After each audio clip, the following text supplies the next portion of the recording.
Welcome to Man Does Tech, where I solve the problems you didn't even know you had. You start by powering the machine off and removing the presser foot and needle so you can work safely and clearly. This prevents accidental punctures and keeps parts aligned.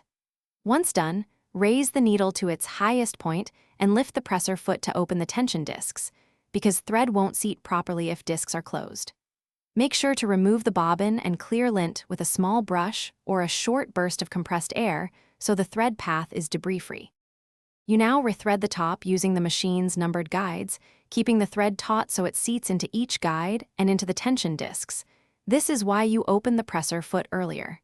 Next, loop the thread through the K-cup lever while it's at the top, then thread the needle front to back unless your manual says otherwise. Make sure the spool cap is secure so the thread feeds smoothly. Once threaded, return the bobbin and set the tension dial to the recommended starting number and test by hand.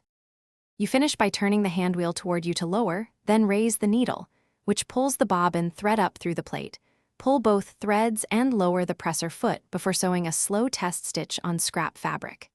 If stitches skip or tangle, make sure the needle is correct size and not bent, and confirm the bobbin is wound evenly and seated correctly. If you see uneven loops on the bottom, increase top tension one click and test again. This quick tweak solves most remaining problems. Thanks for watching. If you found this helpful, don't forget to like and subscribe.